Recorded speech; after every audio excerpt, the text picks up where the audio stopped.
Assalamualaikum warahmatullahi wabarakatuh. Perkenalkan, nama saya Zahira Audiajani dan teman saya Sama Jauza. dari kelas PB2B. Hari ini kami akan mempresentasikan mengenai tata kelola pemerintahan yang baik dan bersih atau Good and Clean Governance. Pengertian Good and Clean Governance. Pemerintah yang baik, yaitu pemerintahan yang mengembangkan dan menerapkan prinsip-prinsip profesionalitas, akuntabilitas, transparan, pelayanan prima, demokrasi, efisiensi, efektivitas, supremasi hukum, dan dapat diterima oleh seluruh masyarakat. Sedangkan pemerintahan yang bersih yaitu model pemerintahan yang efektif, efisien, jujur, transparan, dan bertanggung jawab. Pemerintahan yang terbuka terhadap publik dan bebas dari permasalahan korupsi, kolusi, dan nepotisme atau KKN. Pemerintahan yang bersih akan membuat rakyatnya percaya terhadap pemerintahan sehingga tidak ada saling curiga antara rakyat kepada pemerintah. Berikut adalah prinsip pokok Good and Clean Governance, yaitu partisipasi, transparansi, penegakan hukum terdiri dari beberapa, yaitu supremasi hukum, kepastian hukum, hukum yang responsif, konsisten dan non-diskriminatis, dan terakhir independensi peradilan. Dilanjut dengan responsif, orientasi kesepakatan, kesetaraan, efektivitas dan efisiensi, akuntabilitas, dan terakhir visi strategis. Dalam pengelolaan negara terdapat 8 unsur yang harus dilakukan secara transparan, yaitu yang pertama, penetapan posisi jabatan atau kedudukan. Yang kedua, kekayaan pejabat publik. Yang ketiga, pemberian penghargaan. Yang keempat, kesehatan. Yang kelima, penetapan kebijakan yang terkait dengan pencerahan kehidupan. Yang keenam, moralitas para pejabat dan aparatur pelayanan publik. Yang ketujuh, kebijakan strategis untuk pencerahan kehidupan masyarakat. Dan yang terakhir, keamanan dan ketertiban. Pilar tata kelola pemerintahan yang baik. Ada 3 pilar tata kelola pemerintahan yang baik atau good governance, yaitu sebagai berikut. Yang pertama, negara atau pemerintahan berperan dalam mengarahkan, memfasilitasi kegiatan pembangunan, memberikan peluang lebih banyak kepada masyarakat dan swasta dalam pembangunan dan sebagainya. Yang kedua, sektor swasta atau dunia usaha berperan sebagai pelaku utama dalam pembangunan, menjadikan usaha sektor non-pertanian sebagai penggerak pertumbuhan ekonomi wilayah, pelaku utama dalam menciptakan lapangan kerja, dan sebagainya. Dan ketiga, masyarakat sebagai pemeran utama dalam proses pembangunan, perlu pengembangan dan penguatan kelembagaan agar mampu mandiri. Selanjutnya, karakteristik dasar tata kelola pemerintah yang baik. Untuk mengetahui karakteristik dasar pemerintahan yang baik dan bersih, maka ada 3 karakteristik dasar, yaitu yang pertama, diakuinya semangat pluralisme. Pluralisme bertujuan mencerdaskan umat melalui perbedaan dan merupakan sumber dan motivator terwujudnya kreativitas. Yang kedua, tingginya sikap toleransi, baik terhadap saudara sesama agama maupun terhadap umat agama yang lain. Yang ketiga, tegaknya prinsip demokrasi. Demokrasi merupakan pilihan bersama-sama untuk membangun dan memperjuangkan kehidupan masyarakat yang semakin sejahtera. Ciri-ciri pemerintahan yang baik. Pertama, partisipasi warga negara yang tinggi. Pemerintahan yang baik yaitu apabila tingginya peran serta warga negara dalam setiap pengambilan keputusan yang berkaitan dengan penyelenggaraan negara. Kedua, hukum yang ditegakkan oleh negara dengan tata kelola pemerintahan yang baik harus menegakkan hukum dengan adil tanpa memandang bulu.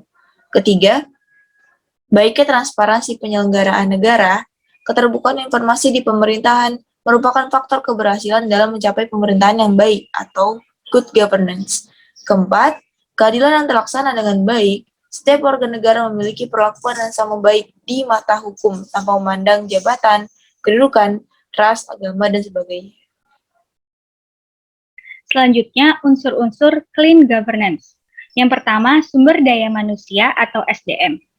Setiap aparatur negara termasuk penetapan dan pengangkatan dalam jabatan harus dipenuhi kriteria pokok, yaitu yang pertama, bermoral dan berakhlak yang ditandai dengan kebersihan akidah, akhlak, tujuan hidup, harta, dan pergaulan sosial.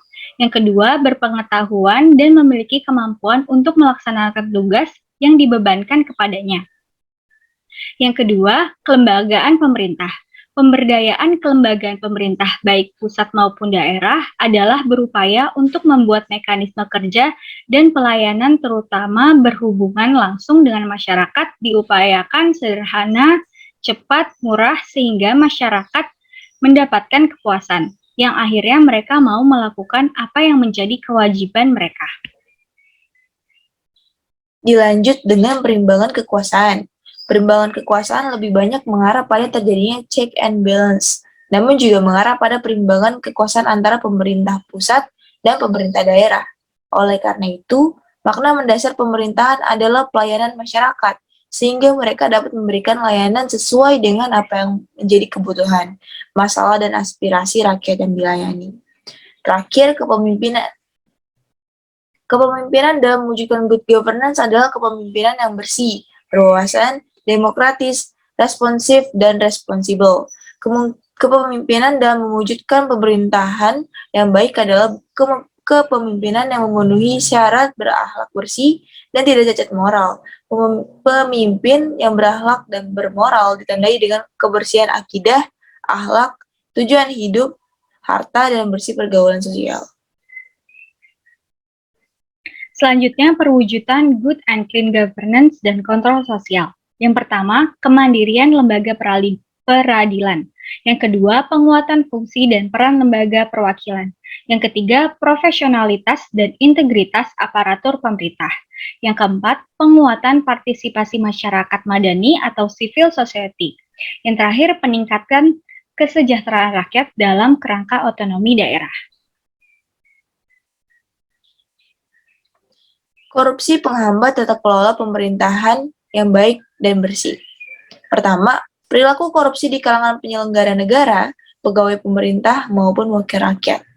Hampir setiap hari terdapat berita kasus-kasus penyalahgunaan kekuasaan melalui tindakan pencurian uang rakyat.